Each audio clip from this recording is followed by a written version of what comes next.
श्री शिवाय नमस्तु भयम। दोस्तों, जैसा कि आप सभी लोग जानते हैं कि 17 अप्रैल 2026 यानी शुक्रवार को पड़ रही है वैशाख माह की अमावस्या तिथि। और दोस्तों, यह वह तिथि है जो वैशाख में पड़ने वाली सबसे बड़ी तिथि है, क्योंकि यह शुक्रवार के दिन पड़ रही है और इसका बहुत ही बड़ा और विशेष महत्व होता है। पूज्य गुरुजी ने कहा है कि अगर कभी भी मौका लग जाए और वैशाख मास की अमावस्या तिथि शुक्रवार को पड़ जाए तो आप लोगों को एक छुटकी काला तिल वाला उपाय तो अवश्य ही करना चाहिए। इन दोनों का संयोग बहुत कम आता है। और इसी के साथ में गुरुजी ने अपनी शिव पुराण कथा में बताया है कि इस दिन आपको एक छुटकी काला तिल वाला उपाय तो आपको अवश्य ही करना चाहिए, क्योंकि ऐसा दिन पूरे साल में सिर्फ एक ही बार आता है। और दोस्तों, आप सभी लोग जानते हो कि शुक्रवार अमावस्या तिथि का अगर सबसे बड़ा कोई उपाय है तो एक छुटकी काला तिल वाला उपाय है। तो दोस्तों, शुक्रवार अमावस्या तिथि के दिन आप लोगों को इस एक छुटकी काला तिल वाला उपाय को जरूर करना है। बहुत सारे लोग होंगे जिन लोगों ने इस उपाय को ना किया हो, मतलब पूरा महीना निकल गया, उन्होंने किसी भी दिन इस एक छुटकी काला तिल वाला उपाय को ना किया हो। पर दोस्तों, आपके पास एक आखिरी मौका बचा हुआ है, जो कि 17 अप्रैल शुक्रवार अमावस्या तिथि के दिन है। तो इस दिन आप लोगों को इस वाले उपाय को जरूर कर लेना है, भले ही आपने पूरे महीने भर इस उपाय को ना किया हो। पर अगर आप इस वैशाख मास के शुक्रवार अमावस्या तिथि के दिन अगर इस वाले उपाय को कर लिया तो आपको इस उपाय को करने का वह फल मिलेगा जिसकी आपने कभी कल्पना भी नहीं करी होगी। इसीलिए आप लोग इस वाले उपाय को एक बार जरूर दे रही है, कर लेना है, ताकि आप लोगों के हाथ से यह मौका ना जा सके और आपको इस उपाय को करने का फल मिल सके। दोस्तों, यह उपाय पंडित जी ने अपनी अभी के ही श्री शिव महापुराण की कथा में बताया है, जिस उपाय को आज हम आपको बहुत अच्छे से समझाने वाले हैं। वीडियो को देखने के बाद इस उपाय को समझने के लिए आपको कोई और वीडियो को देखने की जरूरत नहीं पड़ेगी। तो चलिए दोस्तों, उपाय को शुरू करते हैं। देखिए, यह इस वैशाख मास के शुक्रवार अमावस्या तिथि के दिन यह इतना खास होता है, इतना महत्वपूर्ण होता है, देखा गया है कभी कभी बड़े बड़े पूजा पाठ अनुष्ठान से जो मनोकामना पूर्ण नहीं होते, वह वैशाख मास के शुक्रवार अमावस्या तिथि के दिन एक छोटे से उपाय करने से ही आपकी मनोकामना पूर्ण हो जाती है। और बहुत सारे लोगों ने इस उपाय को किया भी है और उनको इसको करने के हमारा साथ का फल भी जरूर मिला है। अगर आप लोग भी इस उपाय को करना चाहते हैं तो आप इस उपाय को पहले अच्छे से समझ लेना, सुन लेना, उसके बाद करना, आपको इस उपाय का फल जरूर मिलेगा। और इस उपाय को कर लेने से आपके घर में चाहे किसी भी प्रकार की दोहक और समस्या क्यों ना चल रही हो, आपको उसका कारण भी नहीं पता है कि भाई यह समस्या किस कारण से चल रही है, उसका कुछ भी कारण हो सकता है, जैसे पितृदोष हो सकता है, किसी भी तरह का मंगल दोष भी हो सकता है। तो इस दिन आप लोगों को यह वाला उपाय कर लेना है। यह एक ऐसा उपाय है जिस उपाय को अगर किसी विशेष दिन पर किया जाए तो भाई उस विशेष दिन का जो है वह तो हमें मिलता ही मिलता है, पर हमने उस दिन पर इस उपाय को किया है तो हमें उससे भी बड़ा फल मिलता है, और फल बहुत जल्दी मिलता है, क्योंकि आप इस उपाय को बहुत ही बड़े और विशेष दिन पर कर रहे हो। तो चलिए अब उपाय के बारे में बात करते हैं। उससे पहले आप लोगों को यह जानना आवश्यक है कि आखिर यह उपाय किस समय करना है, किसको करना है और कैसे करना है। तो चलिए हम आगे आपको वीडियो में एक एक करके बता देते हैं। लेकिन उससे पहले, अगर आप लोग हमारे चैनल पर पहली बार आए हैं या फिर मेरी आवाज आज पहली बार सुन रहे हैं, तो हमारे चैनल सनातन धर्म का संसार को सब्सक्राइब जरूर कर लेना और इस वीडियो को लाइक करके कमेंट बॉक्स में श्री शिवाय नमस्तु भयम ओम नमः शिवाय जरूर टाइप कर देना। तो दोस्तों, इस एक छुटकी काला तिल वाला उपाय को हमें इस शुक्रवार अमावस्या तिथि के दिन कैसे करना है, किसको करना है, किस समय करना है और कहां पर करना है, ये सारे सवालों के जवाब आपको इस वीडियो में मिल जाएंगे। और जो ये वीडियो देखेगा भाई, उसको एक छुटकी काला तिल वाला उपाय जरूर करना चाहिए, क्योंकि इस दिन एक छुटकी काला तिल का भी बहुत ही बड़ा और विशेष महत्व होता है। और जब बात आ जाए एक छुटकी काला तिल वाला उपाय की, तो ये सोने पर वाली बात हो जाती है और ये एक बहुत ही बड़ा उपाय हो जाता है इस शुक्रवार अमावस्या तिथि का। तो अब दोस्तों, इस एक छुटकी काला तिल वाला उपाय को आखिर करना किसको है, सबसे पहले हम लोग वो बात जान लेते हैं।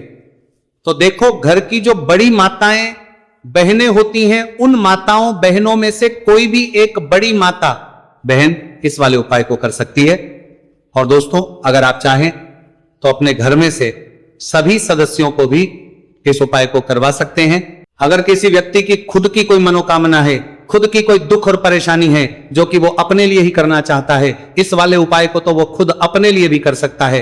बाकी अगर कोई घर में से ऐसा है जो कि अपने पूरे घर परिवार की सुख और शांति के लिए यह वाला उपाय करना चाहता है तो भाई वो भी कर सकता है, उसमें भी कोई दिक्कत वाली बात नहीं। कहने का मतलब यह है कि इस उपाय को हर एक सदस्य भी कर सकता है और पूरे घर परिवार के सदस्य के लिए घर की बड़ी बहनों में से कोई एक माता बहन भी कर सकती है। माताएं बहनें अगर घर में उपस्थित ना हो या वो ये वाला उपाय ना कर पा रही हो तो फिर घर का कोई बड़ा सदस्य भी इस एक छुटकी काला तिल वाला उपाय को कर सकता है, चाहे फिर वह पुरुष ही क्यों ना हो, उसमें कोई भी दिक्कत वाली बात नहीं है।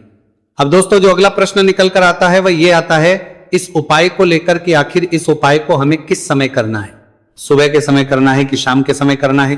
तो देखो इस वाले उपाय को आप लोग सुबह भी कर सकते हो और शाम के समय प्रदोष काल में भी कर सकते हो। अब अगर आप पूछो कि भाई सबसे उत्तम समय कौन सा रहेगा इस एक छुटकी काला तिल वाला उपाय को करने का, तो हम आपसे बस यही कहेंगे कि इस उपाय को आप सुबह के समय करेंगे तो ज्यादा बेहतर होगा। बाकी अगर प्रदोष काल शाम के समय भी करेंगे तो भी अच्छा होगा, उसमें कोई भी दिक्कत वाली बात नहीं है। तो अब दोस्तों जो अगली सबसे बड़ी और महत्वपूर्ण बात आती है वह ये आती है कि सुबह अगर हम उपाय को करेंगे तो हमें कितने बजे से लेकर कितने बजे तक के बीच में करना है, और शाम के समय प्रदोष काल में करेंगे तो हमें कितने बजे से लेकर कितने बजे के बीच में करना है। तो देखो सुबह जितनी जल्दी हो सके आप उपाय को करने की कोशिश करना। बाकी अगर किसी कारणवश लेट भी हो जाओ, थोड़ी देर भी हो जाए तो 10 या 11 बजे तक भी आप उपाय कर लेना, पर 12 बजे से ज्यादा देरी ना हो, ठीक है, इस बात का ध्यान रखना। उसके बाद में दोस्तों अगर के समय प्रदोष काल की बात करें, प्रदोष काल का जो समय है होता है वो शाम के 6 बजे से शुरू हो जाता है। मतलब शाम के 6 बजे से लेकर 7 बजे के बीच का जो समय होता है यह समय प्रदोष काल का समय होता है। तो आप इस उपाय को 7 या 8 बजे के बीच में भी कर सकते हो। मतलब शाम के 6 बजे से रात 8 बजे के बीच में आप कभी भी इस वाले उपाय को कर सकते हो, उसमें कोई भी दिक्कत वाली बात नहीं। देखिए आज के इस पूरे वीडियो में हम आपको 3 चमत्कारिक उपाय बताने वाले हैं। ये तीनों ही उपाय बहुत खास और बहुत ही विशेष होने वाले हैं। तो चलिए दोस्तों जान लेते हैं गुरुजी द्वारा बताए गए पहले उपाय के बारे में। देखिए ये उपाय आपको अपने परिवार के लिए करना है। यदि आप चाहते हैं कि आपका परिवार का प्रत्येक सदस्य तरक्की करे, उन्हें हर कार्य में सफलता की प्राप्ति हो, तो आपको यह उपाय करना है। तो देखिए इस उपाय को करने के लिए आपको एक आटे का दीपक लेना है। आपको अपने ही घर पर एक एक आटे का दीपक प्रकार से तैयार कर लेना है। अब देखिए दोस्तों इस प्रकार से आटे का दीपक तैयार करने के बाद इसी के साथ में आपको एक चुटकी हल्दी भी लेनी होगी। अब ये दोनों ही सामग्रियां लेकर के आपको पहुंच जाना है अपने ही घर में तुलसी जी के पौधे के पास में। देखिए कई लोग कमेंट करके पूछ रहे हैं कि क्या हम तुलसी जी के पौधे के वहां पर, हमारे घर में जो तुलसी जी का पौधा है वो सूख चुका है, तो वहां पर भी इस उपाय को कर सकते हैं। तो हाँ बिल्कुल आप इस उपाय को जो आपके घर में तुलसी जी का पौधा है वहीं पर आपको ये उपाय करना है। देखिए सबसे पहले तो आपको ये जो उपाय है सूर्यास्त के बाद यानी कि रात्रि के समय में ही करना होगा। अब देखिए सबसे पहले आपके पास जो एक छुटकी हल्दी है उसे आपको तुलसी जी के पौधे में डाल देना है। अब देखिए आप जो एक आटे का दीपक लेकर के आए हैं, सबसे पहले तो आपको उसे तुलसी जी के पौधे के पास में रखना है, और तुलसी जी पौधे के पास में रखने के बाद इस दीपक में हमें शुद्ध घी का प्रयोग करना है, और इसी दीपक में हमें गोल रूप की बाती का प्रयोग करना है। क्योंकि ये जो दीपक है विशेषकर हम हरि विष्णु नारायण के नाम से लगा रहे हैं। अब इस दीपक को आपको प्रज्वलित कर देना है और आपको भगवान विष्णु से, माता तुलसी से प्रार्थना करनी है कि हमारे घर में परिवार का प्रत्यक्ष सदस्य तरक्की करें, उसे अपने हर कार्य में सफलता की प्राप्ति हो, पूरा परिवार खुश रहे। हे भगवान नारायण आप हमारे परिवार की रक्षा करना। अब देखिए दीपक को प्रज्वलित करने के बाद आपको तुलसी जी के पौधे के नीचे यदि तुलसी जी का पत्ता गिरा हुआ पड़ा है तो उसे आपको उठा लेना है। आपको ध्यान रखना है तुलसी जी के पौधे से पत्ता तोड़ना नहीं है, नीचे गिरा हुआ है तो उसे आपको उठा लेना है। अब देखिए आपके घर में भगवान विष्णु की, भगवान श्री राम की या फिर भगवान श्री कृष्ण की यानी कि श्री विष्णु के किसी भी अवतार की प्रतिमा लगी हुई है, तो वहां पर आपको जाना है और आपको थोड़ी सी चीनी या फिर मिश्री आपके घर में हो तो उनका भोग आपको भगवान विष्णु के सामने लगाना है और जो आप तुलसी जी का पत्ता लेकर के आए हैं उसे भी आपको उसी भोग में डाल देना है।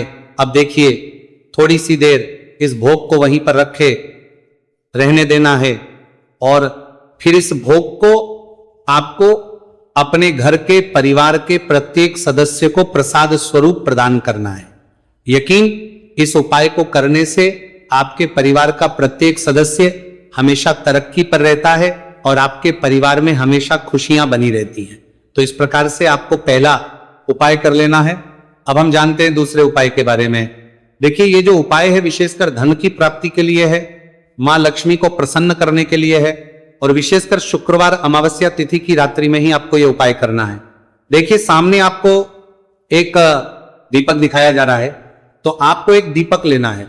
दीपक आप मिट्टी का भी ले सकते हैं, आटे का भी ले सकते हैं। अब देखिए, इस दीपक में आपको शुद्ध घी का प्रयोग करना होगा और इस दीपक दत्त में आपको विशेषकर मोली वाला जो धागा आता है, लाल रंग का कलावा का धागा जिसे हम कहते हैं, उसकी बात ही आपको इस दीपक के अंदर प्रयोग करनी है, यानी कि लंबी बाती का आपको इस दीपक के अंदर प्रयोग करना है। अब देखिए, ये जो दीपक है आज रात्रि में लगभग 8 बजे के लगभग आपको ये जो दीपक है तुलसी जी के पौधे के पास में प्रज्वलित कर देना है। दीपक की जो बाती है उसका मुख आपको उत्तर दिशा में रखना है, इस बात का ध्यान रखना है और आपको ओम महालक्ष्मी नमः इस मंत्र का लगातार जाप करते रहना है। देखिए, इस मंत्र का आपको 11 बार या फिर 108 बार जाप करने के बाद तुलसी जी के पौधे के नीचे से थोड़ी सी मिट्टी उठानी है। देखिए, आपको पता है कि अभी वैशाख के पवित्र दिन चल रहे हैं और वैशाख मास के दिनों में यदि आप शुक्रवार अमावस्या तिथि के दिन तुलसी जी की मिट्टी रात्रि के समय में लेते हैं तो इससे आपके जीवन के जो सारे संकट है वह समाप्त होते हैं। अब देखिए, आपको एक गिलास लेना है, उसमें आपको जल भरना है और जो आपने तुलसी जी की मिट्टी ली है सबसे पहले तो उसे आपको उससे गिलास के अंदर डाल है और इसी के साथ में आपको एक चुटकी हल्दी भी उस पात्र के अंदर डालनी है। अब देखिए, इस जल का छिड़काव आपको अपने पूरे ही घर में करना है। देखिए, जल का छिड़काव आपको अपने घर के प्रत्येक कोने में करना है, मुख्य द्वार पर करना है, प्रत्येक कमरे में करना है, केवल अशुद्ध स्थानों को आपको छोड़ना है। बाकी आपको प्रत्येक कोने में, प्रत्येक कमरे में जहां आप धन रखते हैं, चाहे रसोई घर हो, वहां पर आपको इस जल का छिड़काव करना है और जल का छिड़काव करते समय आपके मन में यही भाव रहना चाहिए कि माता लक्ष्मी की कृपा से हमारे जीवन में हमेशा धन धान्य के भंडार भरे रहे और जीवन में जो भी संकट है, कष्ट है, वो सभी दूर हो। इस प्रकार से कामना करते हुए सुंदर भाव के साथ आपको यह उपाय करना है। देखिए, इस उपाय को करने से घर का जो दुर्भाग्य है वह दूर होता है। तो इसीलिए आपको शुक्रवार अमावस्या तिथि की दिव्य रात्रि में यह उपाय करना है। अब दोस्तों, हम बात कर लेते हैं तीसरे विशेष और अंतिम उपाय के बारे में। देखिए, इस उपाय के माध्यम से भगवान विष्णु और माता लक्ष्मी दोनों ही प्रसन्न होने वाले हैं। तो देखिए, इस उपाय को करने के लिए सबसे पहले तो आपको दीपक लेने हैं। दीपक आपको 2 लेने होंगे। आप चाहे तो दोनों ही दीपक मिट्टी के भी ले सकते हैं, दोनों ही दीपक शुद्ध आटा मक्कर उनके भी तैयार कर सकते हैं। अब देखिए, दोनों ही दीपक के अंदर आपको शुद्ध घी का प्रयोग करना होगा। अब देखिए, 2 दीपक हैं, उनमें से आपको एक दीपक के अंदर गोल बाती का प्रयोग करना है और एक दीपक में आपको लंबी बाती का प्रयोग करना है। देखिए, लंबी बाती वाले दीपक के अंदर आपको लाल बाती का प्रयोग करना है, जो मूली वाला धागा आता है कलावा का, उसी की बाती का आपको प्रयोग करना है। अब देखिए, इसी के साथ में आपको एक चुटकी हल्दी लेनी है और एक चुटकी आपको काले तिल लेने हैं। अब देखिए दोस्तों, ये उपाय भी आपको विशेषकर रात्रि के समय में ही करना होगा। तो देखिए, सबसे पहले तो आपको ये जो सभी सामग्रियां हैं तुलसी जी के पौधे के पास में लेकर के पहुंचना है। देखिए, आपके पास जो गोल बाती का दीपक है, इसे आपको तुलसी जी के पौधे के पास में प्रज्वलित करना है। ओम नमो भगवते वासुदेवाय नमः इस मंत्र का जाप करते हुए अब देखिए, आपके पास जो काले तिल है उन्हें आपको अपने सीधे हाथ में रखना है और आपके जीवन में जो भी समस्या है, परेशानियां है, जीवन में जो भी संकट है, बाधाएं, उन सभी को दूर करने की आपको प्रार्थना करनी है। और ये जो काले तिल है आपको उससे जलते हुए दीपक के अंदर डाल देने हैं। तो देखिए, इस प्रकार से हमने ये जो गोल बाती का दीपक है भगवान विष्णु के निमित्त प्रज्वलित किया है। अब देखिए दोस्तों, आपके पास जो लंबी बाती का दीपक है और आपके पास जो एक छुटकी हल्दी है, इन दोनों को आपको अपने घर के मंदिर में लेकर के पहुंचना है देखिए आपके घर के मंदिर में जो माता लक्ष्मी की तस्वीर है या फिर माता लक्ष्मी के किसी भी स्वरूप की तस्वीर है, प्रतिमाएं है, तो सबसे पहले तो के सामने आपको ये दीपक रखना है। दीपक के नीचे आपको चावल या फिर अनाज के कुछ दाने अवश्य ही रखना है। देखिए सबसे पहले तो आपको ये जो दीपक है इसे माता लक्ष्मी जी के सामने प्रज्वलित कर देना है। अब देखिए आपके पास जो एक चुटकी हल्दी है इसे आपको जलते हुए दीपक के अंदर डाल देना है और आपको ओम महालक्ष्मी नमः या फिर ओम नमो भगवते वासुदेवाय इस मंत्र का जाप करना है। माता लक्ष्मी से आपको प्रार्थना करनी है कि जीवन से जो भी दुर्भाग्य है, दरिद्रता है, उन्हें आप समाप्त करें और हमारे घर में हमेशा सुख, शांति और समृद्धि बनी रहे, इस प्रकार से आपको कामना करनी है। तो देखिए दोस्तों, इस प्रकार से आज के इस वीडियो में हमने आपको शुक्रवार अमावस्या तिथि की रात्रि में किए जाने वाले 3 महा उपाय बताने का प्रयास किया है। जो भी आपके लिए उचित है, सरल है, उसे आप कर सकते हैं। तो दोस्तों, ये थे पूज्य गुरु जी द्वारा बताए गए कुछ बहुत ही खास अगर आपको जानकारी अच्छी लगी हो तो वीडियो लाइक करिएगा। मिलते हैं फिर एक नए वीडियो के साथ। श्री शिवाय नमस्तुभयम।